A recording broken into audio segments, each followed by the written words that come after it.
Adoptez la sagesse stoïcienne pour une vie résiliente. La philosophie stoïcienne, avec sa sagesse intemporelle, propose des outils concrets pour affronter les défis de l'existence.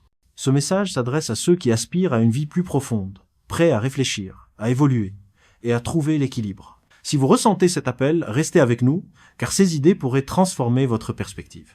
Avant de commencer, si ce contenu vous parle, abonnez-vous et activez les notifications pour ne manquer aucune leçon. L'une d'elles pourrait éclairer les zones d'ombre de votre chemin. Surmonter le sentiment d'impuissance. Parfois, la vie semble échapper à tout contrôle. Une perte d'emploi, une rupture, ou le rythme effréné du quotidien. Nous avons tous connu ces instants où tout s'effondre, nous laissant démunis et dépassés. Pourtant, il existe un moyen non seulement de survivre à ces épreuves, mais d'en sortir grandi. Sénèque, un maître stoïcien, a percé ce secret. Ces enseignements ne sont pas de simples théories abstraites, mais des stratégies pratiques qui ont soutenu d'innombrables personnes à travers les siècles. À la fin de cette exploration, vous disposerez d'outils pour renforcer votre résilience mentale, maîtriser vos émotions et affronter les aléas de la vie avec sérénité. Ce n'est pas de la magie, mais presque. Découvrons ensemble comment ces principes anciens peuvent ancrer votre vie moderne dans le calme et la clarté. Vous êtes ici parce que vous cherchez plus que l'ordinaire, avide de profondeur et de croissance. Bravo pour cela. Vous faites partie des rares âmes prêtes à embrasser la sagesse stoïcienne. Notre mission, de partager ces connaissances, rencontre des obstacles, car d'autres reprennent notre contenu, rendant notre visibilité plus difficile. Vous pouvez nous aider. Un simple clic sur j'aime et un abonnement peuvent amplifier notre portée, permettant à ces leçons d'atteindre ceux qui en ont besoin. Votre soutien est précieux pour notre communauté de chercheurs de sagesse, et nous vous en remercions. Ensemble, nous apprendrons à trouver joie et sens. Même dans les tempêtes de la vie, se concentrer sur une tâche à la fois. Sénèque a dit « Être partout, c'est n'être nulle part ». Cette phrase résume un principe stoïcien clé, la puissance de se focaliser sur une seule tâche à la fois. Dans un monde qui glorifie le multitâche, cette approche est révolutionnaire. Disperser son attention entraîne des erreurs et des résultats médiocres. Marc Aurèle recommandait de s'immerger pleinement dans l'activité présente, sans distraction, avec sincérité et détermination. Il ne s'agit pas seulement d'efficacité, mais de cultiver un état d'esprit qui privilégie la profondeur à la superficialité. Plongez-vous entièrement dans une activité, travail, loisir ou conversation, et vous ressentirez une satisfaction que le multitâche ne peut offrir. Platon pourrait dire que cette concentration révèle une beauté et une vérité supérieure dans nos efforts alignés sur des idéaux d'excellence. Psychologiquement, elle allège la charge mentale, réduit le stress et affine la prise de décision. Aristote, avec son accent sur les habitudes vertueuses, verrait cela comme un chemin vers la maîtrise de soi. Imaginez un projet professionnel important. Au lieu de jongler avec courriels, appels et réunions, mettez tout de côté pendant quelques heures. Coupez les notifications, fermez votre boîte de réception et plongez dans la tâche. Vous terminerez probablement plus vite et ressentirez une fierté profonde. Appliquez cela à la vie, soyez pleinement présent avec vos proches, sans écran, ou engagez-vous totalement dans un défi. La science moderne corrobore cela, notant que notre cerveau n'est pas conçu pour gérer plusieurs tâches complexes. L'exemple de Socrate, avec ses questionnements profonds, illustre la force de cette focalisation, améliorant la qualité de notre travail et notre paix intérieure. Maîtriser ses réactions internes, Sénèque comprenait que les plus grands tourments viennent d'un esprit indiscipliné. Les impulsions non contrôlées peuvent engendrer un chaos émotionnel et une souffrance profonde.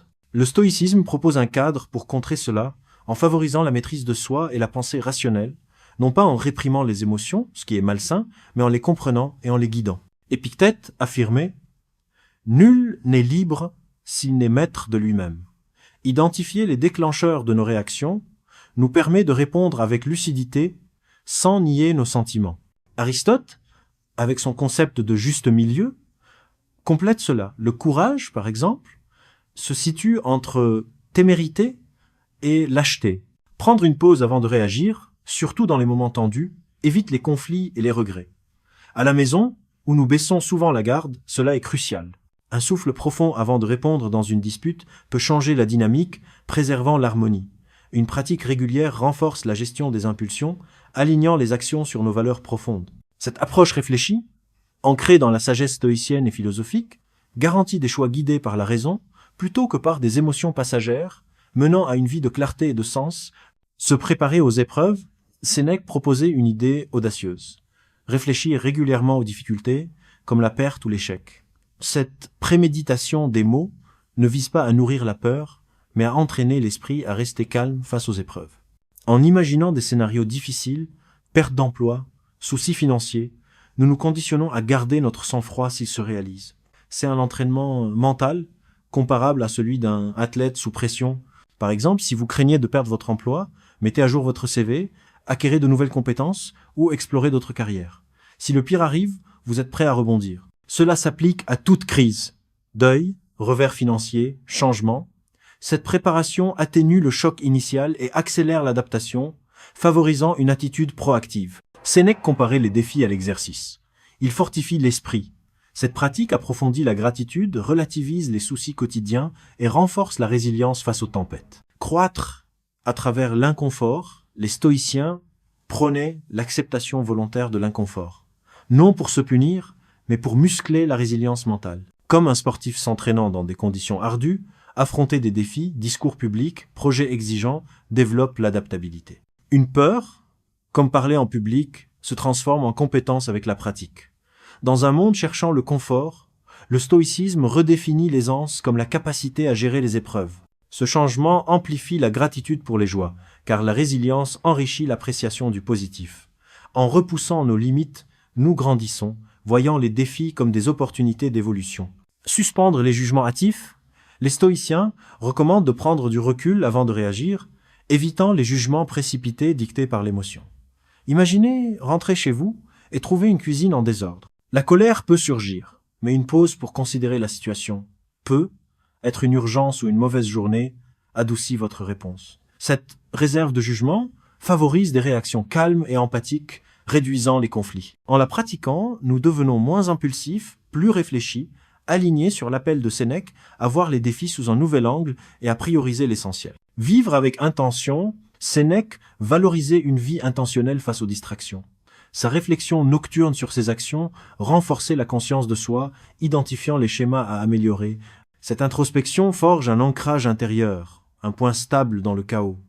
Aligner ses choix sur des valeurs, bienveillance, courage, crée une vie authentique. L'image de Sénèque, ramant avec détermination vers un cap défini par ses aspirations, illustre cela. Chaque jour devient un pas vers la personne que vous voulez être, insufflant un sens à l'existence.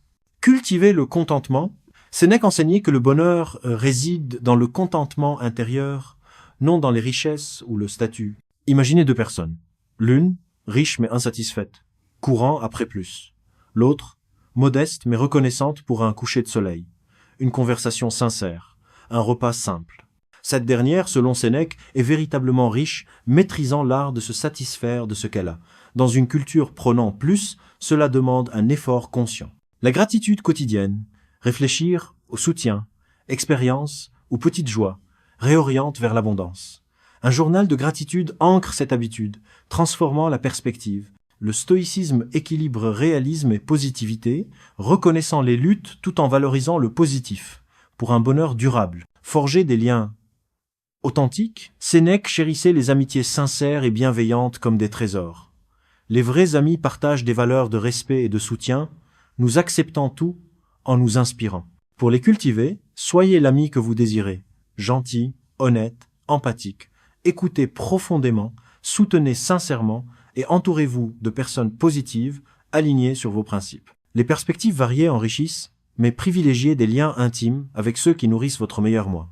Le temps de qualité, conversations profondes, moments partagés, renforcent ces attaches. De petits gestes, un mot gentil, une écoute attentive, solidifient les connexions, créant un réseau de soutien pour les hauts et les bas, donnant un sens profond à la vie, vivre l'instant présent.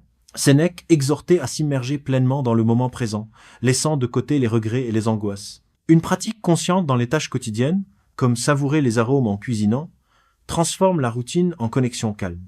De brèves pauses, silence matinal ou quiétude vespérale nous ancrent, apaisant le bruit mental. Cette pratique enrichit l'existence, révélant des joies qu'on pourrait manquer. Chaque instant, un café, un défi, devient une chance de vivre pleinement avec gratitude.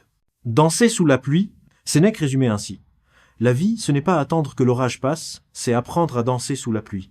Les défis sont inévitables, mais nous pouvons les embrasser avec résilience, gratitude et présence. Contrôlez ce que vous pouvez, pensez, action et lâchez le reste. Nourrissez des liens solides, gardez une perspective sur l'éphémère et vivez avec intention. Danser sous la pluie, c'est choisir de vivre pleinement, trouvant sens et joie en tout moment. Si cela vous inspire, commentez « Je danse sous la pluie » pour rejoindre notre engagement collectif à vivre avec audace. Vos likes et abonnements amplifient cette sagesse. Merci d'être là, que les idées de Sénèque éclairent votre chemin vers la force, la joie et le sens.